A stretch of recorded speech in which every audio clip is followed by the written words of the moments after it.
Selamat malam Mystery Seekers. Kami datang kembali untuk mengabarkan kisah-kisah misteri terpilih pada weekend horor Anda di Kabar Misteri mengungkap fakta yang tak kasat mata.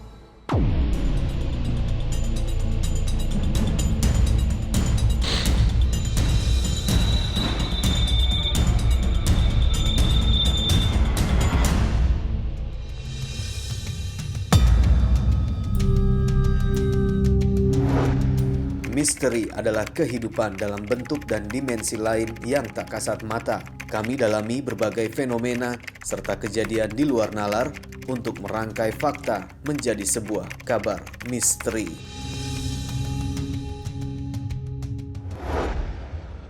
Mystery Seekers, Gua Ciwadon yang berlokasi di kawasan pegunungan Gunung Letik juga dikenal dengan nama Gua Walet atau Gua Lalai. Peninggalan alam bersejarah nan luhur ini memiliki beberapa keistimewaan, yaitu kekayaan bentuk stalaktit dan stalagmit yang indah serta kehidupan beberapa satwa seperti kelelawar dan burung walet. Selain itu, keistimewaan Gua Ciwadon ini adalah kisah mistis positif yang menjadi bagian sejarah gua ini. Menurut para praktisi spiritual, Gua Ciwadon diidentikan dengan bentuk ular raksasa.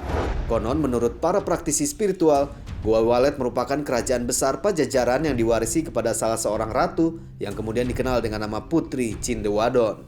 Mitosnya, Putri Cindewadon sering menampakkan diri menggunakan pakaian kebaya adat Sunda serba hijau lengkap dengan mahkota 3 teratai yang tersusun rapi di kepalanya.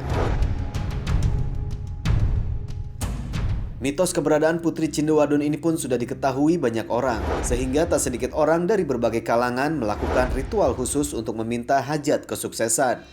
Bahkan setiap bulan Maulid Rabiul Awal sering ditemukan sesajen di dalam gua ini.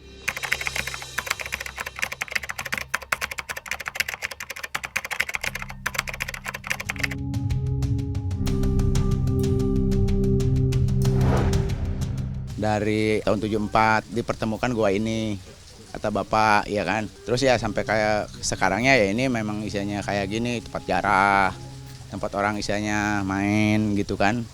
Boleh dikatakan wisata juga kan gitu. Ya mungkin kalau untuk sebagian orang luar sana ya, mungkin isinya ada yang isinya minta kekayaan, minta rezeki dan minta isinya dapat jodoh. Dan misalnya yang sakit pengen sehat gitu aja, intinya kebanyakan orang seperti itu. Ya kalau istilahnya penunggunya yang menurut saya tahu nih ya, kalau yang sepuhnya itu Eyang Haji Antakusuma, pengasuhnya Putri Cindewadon. Dan kalau kulu balangnya ini, pahlima-pahlimanya ini kayak Raden Lingkey, Prabu Yangkuang kayak gitu. Yang kalau untuk istilahnya mistis ya hari-hari penting itu kan keajaiban itu tanggal 14 Maulud, Pak. Gitu kalau hari penting gitu kan. Kalau hari biasa setiap malam Jumat, Pak. Ya malam Jumat. Tapi kalau di gua ini alhamdulillah istilahnya malam apa aja yang kalau kita bertujuan baik pasti adalah merasakan. Ada suara kuda, Pak. Suara kuda yang pernah saya rasakan gitu kan, dia naik kereta kan gitu, derap kudanya pasti terdengar, Pak, sambil angin besar itu gitu, pasti ada angin itu ke dalam gua itu, kita merasakan getaran di tubuh kita, pasti merasakan gitu, apa rasa takut juga, rasa nekat juga kan gitu. Tapi yang pernah saya rasakan ya seperti itu.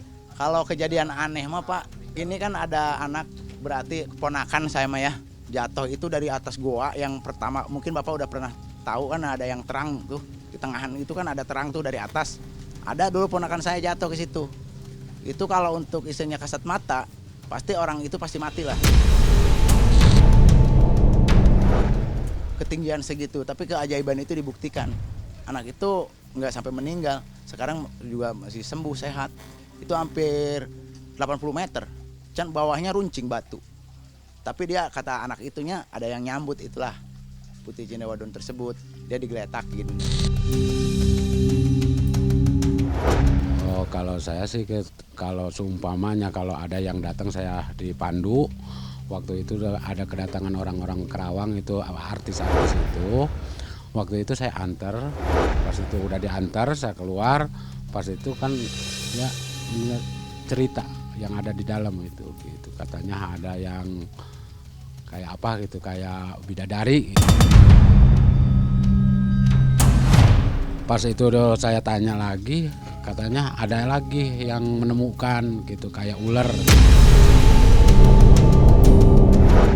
Kayak ular apa? Kayak ularnya kayak ular bulat, nggak ada palanya, nggak ada ininya ekornya gitu. Pas saya tanya, bagaimana? Lah udah disuruh pulang ya pulang dia. Kalau masalah pusaka kan dari cerita orang tua itu di sini penampungan. Iya, penampungan senjata gitu.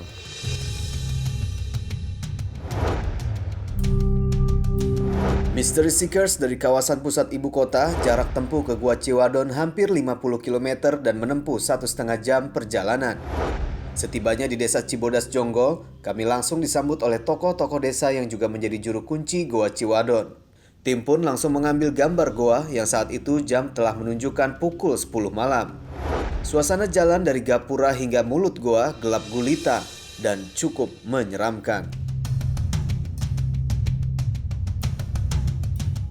Benar saja, setibanya kami di mulut goa, di mana tim tengah mengambil gambar mulut goa, tiba-tiba kami melihat pergerakan tak biasa pada sebilah daun pisang yang tumbuh di atas mulut goa, meski saat itu tak ada angin yang berhembus di malam yang senyap tersebut.